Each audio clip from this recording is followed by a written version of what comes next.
ಇನ್ನು ಚುನಾವಣೆಯಲ್ಲಿ ಹರಿತಾ ಇದೆಯಾ ಹಣ ಎಣ್ಣೆಯ ಹೊಳೆ? ಹಾಗಾದ್ರೆ ಬಾಗಲಕೋಟೆಯಲ್ಲಿ ಅಪಾರ ಪ್ರಮಾಣದ ಮದ್ಯವನ್ನ ಸೀಸ್ ಮಾಡಲಾಗಿದೆ. ವಿವಿಧೆಡೆ ವಾಹನ ತಪಾಸಣೆ ವೇಳೆ ಪತ್ತೆಯಾದಂತಹ ಮದ್ಯ 9.84 ಲಕ್ಷ ರೂಪಾಯಿ ಮೌಲ್ಯದ ವಿವಿಧ ಮದ್ಯವನ್ನ ವಶಕ್ಕೆ ಪಡೆಯಲಾಗಿದೆ. ಕೂಡಲ ಸಂಗಮ ಕ್ರಾಸ್ನಲ್ಲಿ 75,526 ರೂಪಾಯಿ ಮೌಲ್ಯದ ಮದ್ಯ ಜಪ್ತಿ ಮಾಡಲಾಗಿದೆ. ಹಾಗೆ ಮುಧೋಳ ವಲಯದಲ್ಲಿ 9.09 ಲಕ್ಷ ಮೌಲ್ಯದ ಮದ್ಯವನ್ನ ಜಪ್ತಿ ಮಾಡಲಾಗಿದೆ.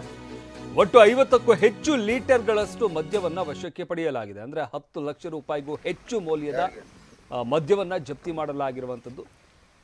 ಇನ್ನು ಚುನಾವಣೆಯಲ್ಲಿ ಹಣ ಹಾಗೆ ಎಣ್ಣೆಯ ಹೊಳೆ ಹರಿತಾ ಇದೆಯಾ ಅನ್ನೋ ಒಂದು ಪ್ರಶ್ನೆ ಕೂಡ ಈ ಮುಖಾಂತರ ಮೂಡ್ತಾ ಇರುವಂಥದ್ದು. ಯಾಕಂತಂದ್ರೆ ಈಗಾಗಲೇ ಗಮನಿಸ್ತಾ ಇದ್ದೀವಿ, ಚೆಕ್ ಪೋಸ್ಟ್ಗಳಲ್ಲಿ ಒಂದು ಕಡೆ ಲಕ್ಷ ಹಣ ಸೀಸ್ ಆಗ್ತಾ ಇರುವಂಥದ್ದು ಒಂದು ಕಡೆ ಆದರೆ, ಮತ್ತೊಂದು ಕಡೆ ಇಲ್ಲಿ ಸುಮಾರು 10 ಲಕ್ಷ ರೂಪಾಯಿ ಮೌಲ್ಯದ ಎಣ್ಣೆ ಸೀಸ್ ಆಗಿರುವಂಥದ್ದು. ಬಾಗಲಕೋಟೆಯಲ್ಲಿ ಅಪಾರ ಪ್ರಮಾಣದ ಮದ್ಯವನ್ನ ಸೀಸ್ ಮಾಡಲಾಗಿದೆ.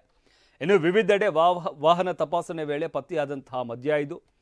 ಒಂದು ಕಡೆ 9.84 ಲಕ್ಷ ರೂಪಾಯಿ ಮೌಲ್ಯದ ಮದ್ಯ ಜಪ್ತಿ ಮಾಡಲಾಗಿರುವಂಥದ್ದು. ಕೂಡಲ ಸಂಗಮ ಕ್ರಾಸ್ನಲ್ಲಿ 75,526 ರೂಪಾಯಿ ಮೌಲ್ಯದ ಮದ್ಯವನ್ನು ಜಪ್ತಿ ಮಾಡಲಾಗಿದೆ. ಹಾಗೆ ಮುಧೋಳ ವಲಯದಲ್ಲಿ 9.09 ಲಕ್ಷ ಮೌಲ್ಯದ ಮದ್ಯವನ್ನು ಜಪ್ತಿ ಮಾಡಲಾಗಿದೆ.